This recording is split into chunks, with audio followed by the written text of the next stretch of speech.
Today's program is sponsored by the generous support of our patrons. Your support helps to further our historic preservation efforts. For more information, visit patreon.com/1834 Restoration House. Welcome back to 1834 Restoration House. We are restoring our circa 1900 Victorian house. We just completed building some brick planters in front of the house here. And if you're just joining us for the first time, I recommend you go back a few episodes and watch to see how that whole project came about. It was one of those things where we thought we'd do one thing and we ended up doing a whole lot more than we expected. Yes. As things usually end up being around here. So now that the bricks are laid and everything is looking good, we still have a few more things to do just to make everything right. So I'm going to take you on a tour and show you what's left to do. This is the planter on the east end of the house. Now you'll notice the railings are curved, the deck is curved, the foundation is curved, the water catchment is curved, and so we built the planter also to be curved. So there's a few things that we need to do before we can call this thing done. We've got a bunch of weeds growing in here, and I'm going to go spray those and get those down. We also have a spot right here where the bricks have been removed. At some point, somebody ran a pipe under here, they took the bricks out and never put them back in, so we'll fix that. There's a crack, a very significant crack, between the catchment bricks and the planter bricks, and so we'll be filling that up as well. There's also places where you can see where mortar is missing. We'll patch those. And then, cosmetically speaking, there's a bunch of mortar smears here that we put on there as we were building the bricks. It's kind of hard to avoid. So we'll be coming back and we'll be cleaning that off as well. So all those things need to be done before we backfill this. Well, in true Victorian fashion, the architecture is never symmetrical, and that's the case here as well. On this end of the porch, everything is chamfered off at a 45-degree angle rather than being curved. The rails, the deck, the foundation, the water catchment, and yes, the planter, all match at that chopped off 45-degree angle. This side here has a few issues that are similar to the other side. We have mortar smears on the bricks that need to be cleaned off. On this side, we have the additional problem of having chunks of mortar everywhere. This is just a byproduct of building with masonry. Pieces of mortar fall, they harden up, and they just lay there. So we're going to go in and clean those out. Similar to the other side, bricks were removed back here in the water catchment where a pipe may have gone through. We don't know what it is. It could have been a gas pipe or something, but they never put the bricks back. So we'll fix that. We also have places there where the mortar has failed, and so we'll be repointing the mortar. The goal is we want to get this thing completely sealed up so that water will flow out and away. Also, similar to the other side, is a very significant gap between the water catchment and the actual planter itself, and we'll be filling that in as well. Look what I found back here in the water catchment. It's black, and I believe it's probably a king snake. If it is what I think it is, they're not harmful, they're not poisonous, and they love to kill copperheads, rattlesnakes, and other poisonous snakes. So if this is what I think it is, they say that these are good to have around if there's any other snakes in the area. But I have to work in there, so I think he's going to have to go out. If you guys recognize this guy, let me know. I think it's a king snake, but maybe it's not. Well, you missed the drama. The snake was trying to get under the house by crawling through a foundation vent, so I grabbed the hose and sprayed him really good with it. So he came down here, down into the catch basin, and then literally crawled up the brick wall, over the top and down. And then he went over there and started crawling into a piece of plastic pipe that's laying over there. So Jeannie and I grabbed the pipe, we took it all the way back to the woods, and we just dropped it there so he can go on about his merry way. I'd rather have him back in the woods than up here at the house. So back to the catch basin. All of the dirt that was on the catchment that went around behind the planter that was left from our excavation got washed away in the storms. Came down here and filled this thing up. We had this thing completely empty and cleaned out, and now it's full of that dirt. So we'll have to clean that out again and continue cleaning the catchment as well. Some of these chunks are kind of stuck here. So I'll just whack them with a chisel and they come right out. It looks like a lot of work, but it's really not. I'm going to show you just how easy this is. All right, this looks like a big impenetrable chunk of mortar, but really, just take the claw from your hammer, get under it. See how easy that came up? We'll just do that a couple of times.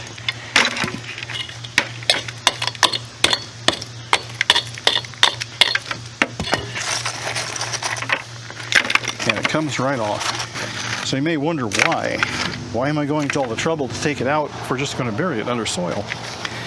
Years ago, we bought a mid-century house, and the previous owner had a habit of not going to the dump, and so he would bury his garbage out in the back. So what would happen is, every time it would rain, more garbage would come up to the surface. No matter how hard he tried to get rid of it, it all came back up. So we spent the next 4 years trying to clear that all out.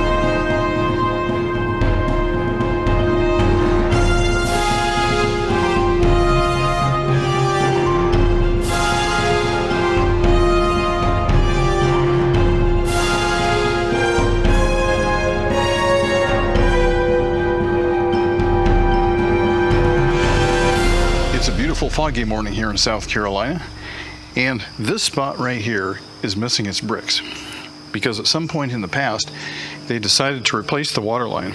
So what they did is they cut the bricks out, trenched in, put a new water line in, and then they packed everything full of dirt, and I think that's how everything got buried. And they put some of those bricks back on top to act as a splash block. My goal is to get this dug back out so that I can put new bricks in.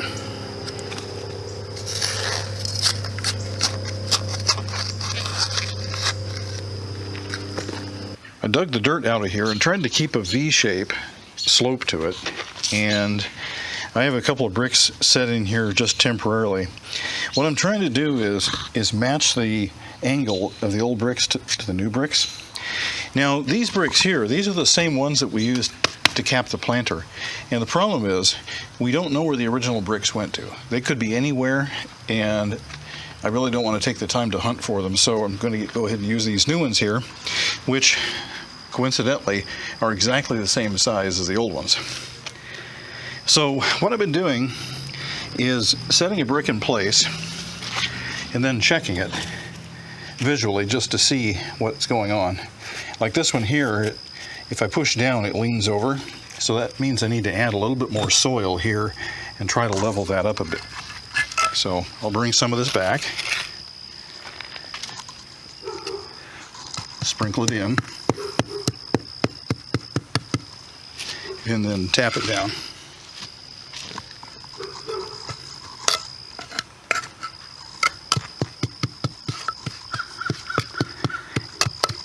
As I'm doing this, I need to make sure that I maintain the V shape. Okay, that's better, but still not quite there. I need a little bit more, I think probably under this corner right here.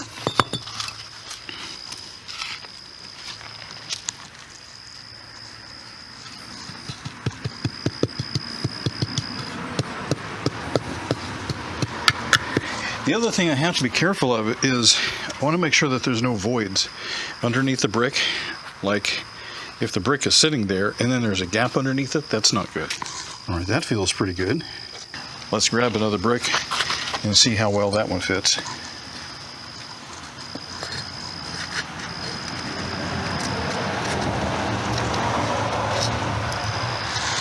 That one's close. I need to add a little more soil up on the top end, I think, and then we'll be good.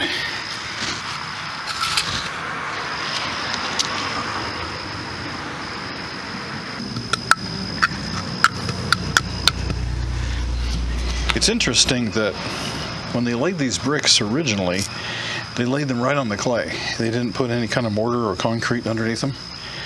So you know what they say, when in Rome, do what the Romans do.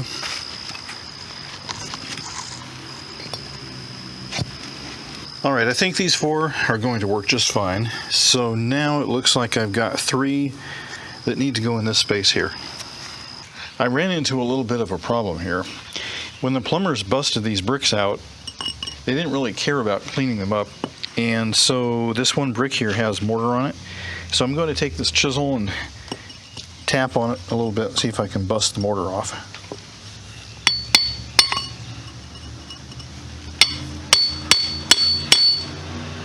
Okay, there went some of it.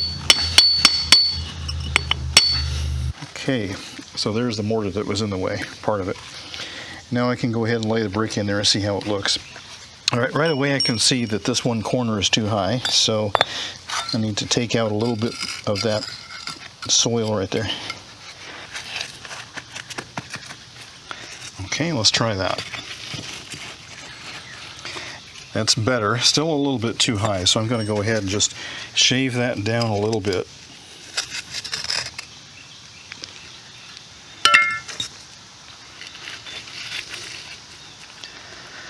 Okay, it's better. Still not quite where I want it. So let's just take a little bit out of there.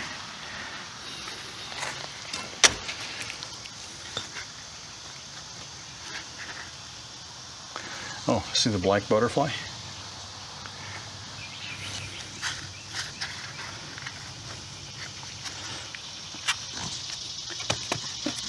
Okay, I like the way that brick sits in there. Let's try the next one.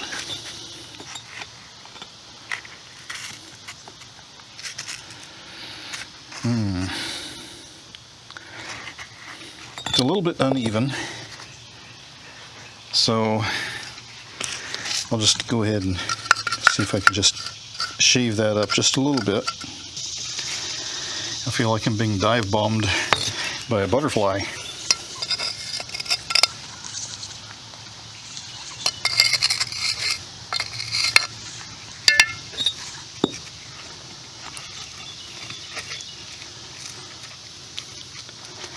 Okay, I've got something underneath there that it's rocking on. It must be something hard, like a rock or something.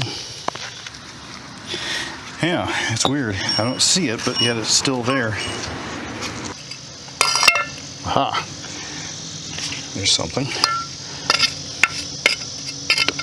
Oh, piece of concrete. Okay, let's try the last brick and see how well that fits in.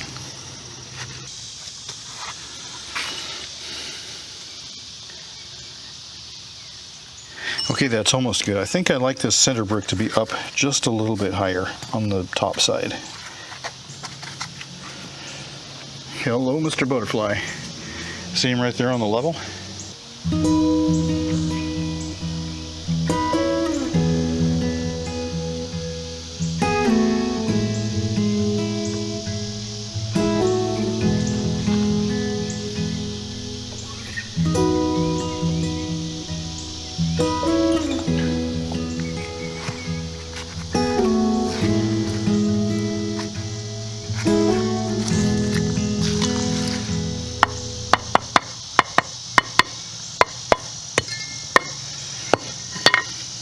I can dial it in once I get mortar in there, but I think that's looking really good. So let's go to the other side. We'll leave these just like they are for now. It is such a big mess back here. Once we get this thing cleaned up, it's going to be really beautiful. So I'm going to go ahead and start taking some of this excess soil out of here. And I use the term loosely because maybe the top inch is soil, the rest is clay. I was just over there picking up bricks from the pile. That black butterfly, he's still hanging around over there. Okay, that's dug out pretty well. I think I may need to take some more out, but I want to lay a brick in there and see where I'm at.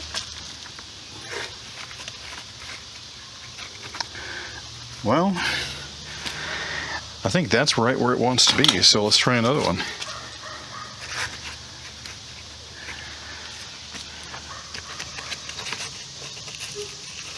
Okay. So I'm just going to go through and make adjustments like I did before. I'll just put soil where soil needs to be and take soil out where there's too much of it.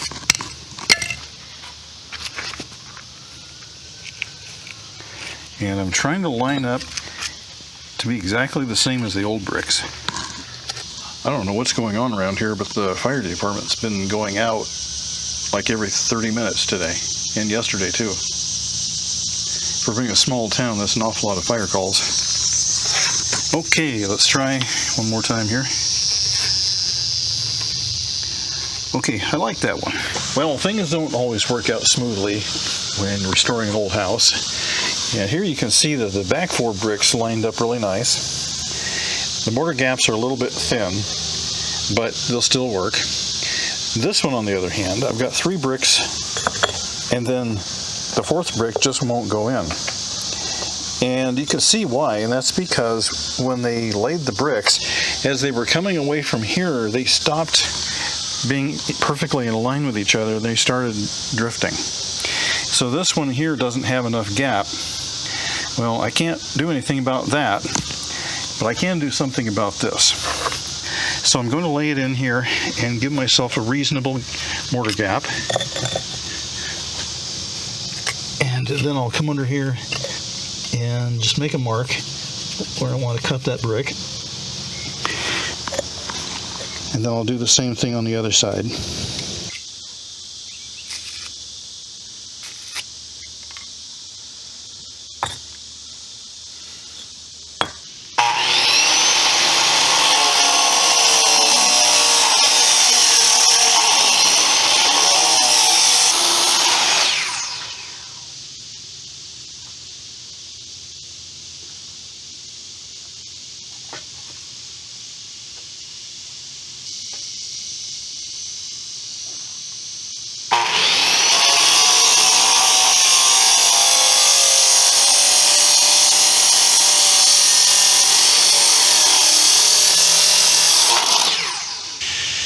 Okay, here is our wedge-shaped brick, and halfway through the cutting process I stalled the blade and tripped the breaker. And the breaker happened to be the new breaker that we put in our brand new breaker box, and so it flipped and it showed the orange flag, and it showed me right away that that was the breaker that was tripped. And so that was pretty cool. Everything worked and I could see what the problem was. So here's the brick. Let's see how well this fits down there. Nice.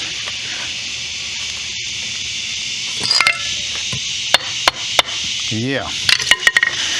Textbook perfect. I pulled all the bricks out, and then I went back with a brush and kind of cleaned up the edges of the neighboring bricks so that they can accept mortar better. And I went ahead and mortared one in already. So let's just go ahead and get going on the rest. So I'm going to butter the edge.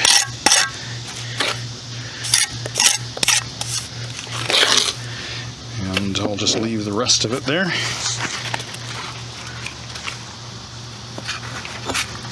We're looking for thin joints. So if they're not completely full at this point in time, then that's okay, because I'm going to come back and stuff them a little bit. Right now I just want to get some bricks laid and get some mortar in there.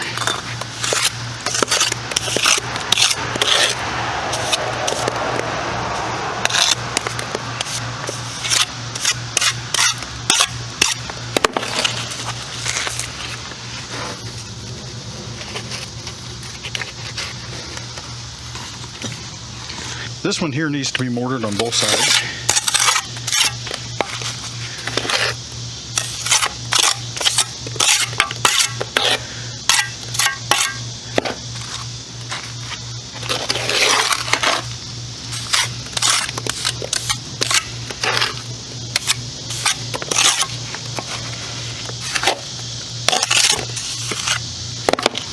Okay, let's see how that works.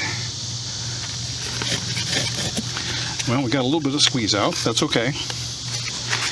Now, I'm going to go ahead and just tap them down into position. We'll pick up any excess mortar. All right, I'm going to go ahead and butter up 3 sides on this one.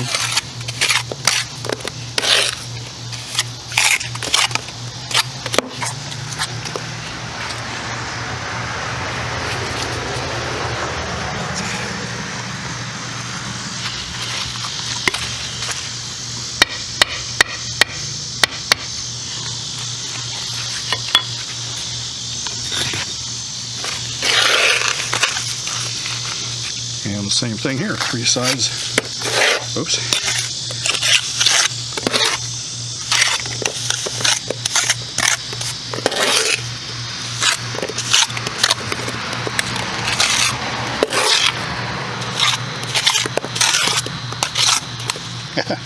Well, that didn't work too well.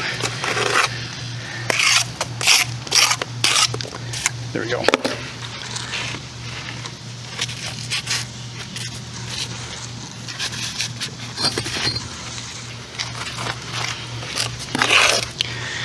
It's interesting, this brick here, supposedly brand new, clearly has been mortared on 2 sides, maybe 3 sides.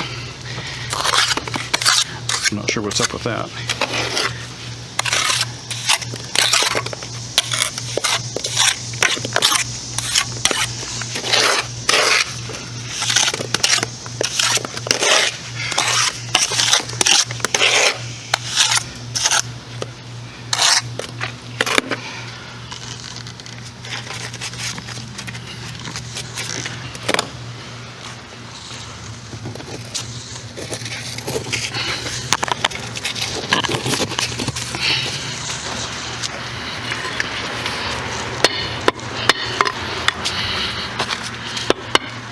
Okay, I'm working on getting these mortared in, and it's kind of tedious because the gaps that I thought I had were not as big as I thought they were, and so it's being a little bit of a challenge trying to get the mortar down in the gaps. But I just about got it done. Okay, I think that side is done for now, so we'll let it set up and we'll come back to it later. Let's go do the other side now.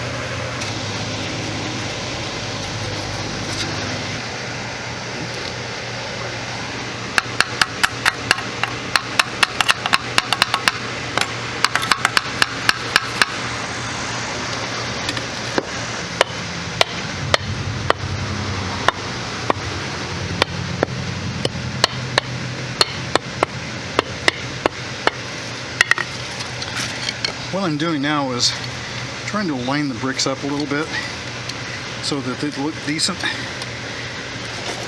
So I'm going to go ahead and start stuffing the joints with mortar.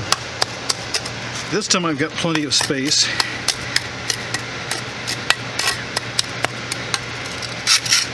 Okay, this is where they broke through to put the water pipe in some years back, and we went ahead and bricked this up, mortared between the joints, and we'll come back later with a brush and just kind of clean that up a little bit, and it'll look great. Now I wanted to show you the other thing we have to do here. So these are the catchment bricks, and this is our new brick wall. Now, because the catchment bricks were all over the place, we went ahead and we built our wall back just a little bit so they wouldn't touch. And what we're going to do is fill this gap with mortar on this side. This is the west. And you can see here we've done that where the new bricks are. So we fill the gap with the mortar. We fill it over here too. So once we get all of the mortar filled in and all of the old mortar repaired that needs repaired, now we have a basically watertight channel here. Yes, the bricks will absorb some water, but that's okay. But we want the majority of the water from the storms to go rushing down that way and out to the catch basin. I'd like to address some concerns that a couple of viewers had. There was a few viewers that were concerned that we, by doing this, would trap water in here and everything would be soaking wet and we'd ruin our foundation and therefore ruin our house. Now, remember, when we first started this project, This thing was buried clear up to here in dirt. This thing was under the dirt all those years. So all that dirt soaks up that water, and then it just sits for days, weeks. We don't know how long, but it's really damp, and that's not good. By exposing this thing and getting it out from under the dirt, we've now given this a chance to dry out. So every time we get a storm, yes, it gets wet, but it also dries right out again, which is in the long run better for the house than for it to be sitting under dirt like that and staying wet. Okay, I just want to give you a quick rundown about how the catchment drain system works. Now remember, this thing was built a long time ago, and this is how they did it back in the old days. In fact, we found evidence of these kinds of drains being done in medieval France. So if it's good enough for them, it's good enough for us, right? How it works is the water ends up from the roof, down the pipes, into the V-shaped catchment, which we've now boxed in with the brick wall to restore what was here originally. That's the key. This used to exist. Now, the water comes down because it slopes. It comes down around the corner, down here, and it hits this catch basin. What the catch basin's job is for the water to fall into it. The outlet pipe, which is here, is actually a little bit elevated from the bottom of the catch basin. So any debris falls down, gets trapped there, and it settles. The water continues to flow out. Come over here and check this out. This is the exit pipe. It used to be buried under the soil. It used to actually go somewhere, and we don't know where it used to go, but it's been cut off right here, and right now it just drains into the backyard, which is fine. But eventually, we want to capture this water right here, and we want to send it back, and we're thinking about building a cistern back there and drop that water into the cistern, which we can then use to irrigate the garden. That was the west side system. It's completely intact. Now we're looking at the east side system. This system here has been broken by somebody in the past. It's our job to fix it. So, very similar. We have our V-shaped catchment, which is sloped downhill. Only this side, architecturally, it curves rather than being chopped. But it comes around the corner like this, and then it comes back over here. Now, here's the thing. This porch didn't used to come out this far. That catchment used to go underneath there and pop out the other side. But somebody extended the porch. They closed this in and closed it off, so now that water has no place to go. So in videos that you've seen before where everything is soaking wet, the reason it's soaking wet is because everything is soaking wet. That was just as wet as this is. But what we want to do is provide a pathway for that water to go out. And so we're going to have to go under the porch, do some rework under there, and reestablish that V-shaped catchment. It may still be there. I was under there yesterday looking around and I saw dirt. It may be buried under that dirt. But we need to provide a pathway through here to the other side. And then the brick catchment exits the other side of the porch, comes out here, drops into yet another catch basin. This one is similar to the other one, but shaped a little bit differently. Whereas the other one goes through a pipe and shoots out to the backyard. This one here goes out to a pipe and goes under the foundation. Yesterday I was under there looking at this thing, and I found out that this drain pipe here intersects with this drain pipe here. And then it heads that way. So presumably there was a sewer connection out there that this hooked into at some point, which I believe has been disconnected because our current sewer line is on the other side of the house and heads down a plastic pipe. So what that means is this needs to be taken out and bricked up. This needs to be taken out and bricked up. And then we need to modify this thing here and put another pipe in here, bring it out back, connect it up with the other pipe, run the two together into one pipe, and then drop it into the cistern that doesn't yet exist. We've also had a lot of comments about the cistern. Where is the cistern? Well, as near as we can tell, there is no cistern. We've crawled all over this property and we cannot find any trace whatsoever of a cistern either under the house or outside the house. So, what about the well? Well, yeah, that's a deep subject. We don't know. if there is a well on the property, we haven't found it. We haven't found any concrete covers. We haven't found any wooden covers. We haven't really found anything like that. It's just a mystery. Did the house have a well, or did our little town here have a municipal water system that they hooked into? We just don't know. There's a lot of research we need to do, and these questions will be answered. But for now, no well, no cistern, until we find out otherwise. I've been working on sealing up the catchment. So I replaced the bricks down there that were missing. And today I went through and I closed up this gap between our planter and the old catchment bricks and filled that up with mortar. So now we have a nice smooth transition between the two. So the next thing is to let this dry and harden up for a day or two. And then I need to come back with a hose and a brush and just scrub the daylights out of this whole thing. I want to get all the dirt out of here.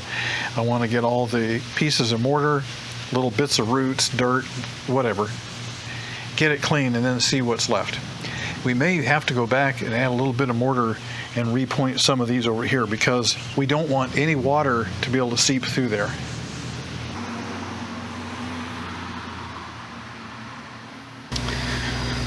All right, it's another day here and it is not cool in the morning. It's the hot in the morning, as is typical here in the southern summers. And what I'm doing right now is using concrete to fill in this really deep crack here.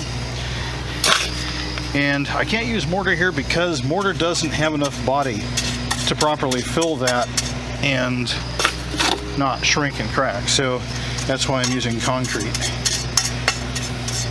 So I'm just going to drop it in there and smooth it out the best I can.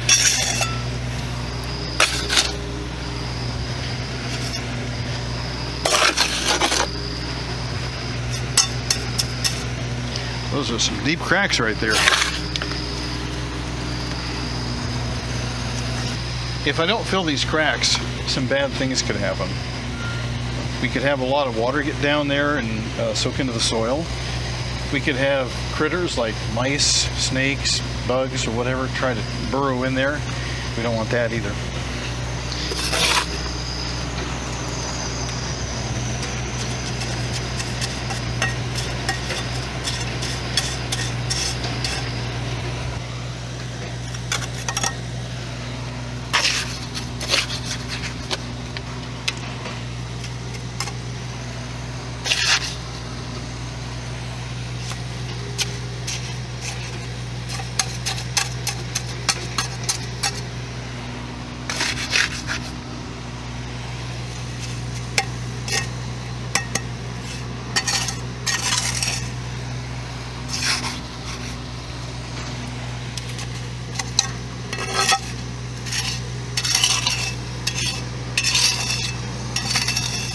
I've applied concrete to the big gap between the wall and the catchment, kind of a seam sealer if you will. But the point there is just to get it closed up so the water will flow smoothly down here and around and go out to the drain. Wow, that was a lot of work, but we are almost done with this brick catchment and planter. So in next week's video, we're going to come back and wash the thing, and then we'll wash it down with a special acid solution that will get rid of all of the smears that were caused by mortar. Sounds great. I look forward to it. Thank you for watching 1834 Restoration House. If you like what you see, please like and subscribe. When you hit subscribe, be sure and hit that little bell notification so that you can see when we upload, which is usually every Friday at 5 p.m. Eastern Time. And we've also added a Patreon page for those who want to support us even further. Thank you so much for watching.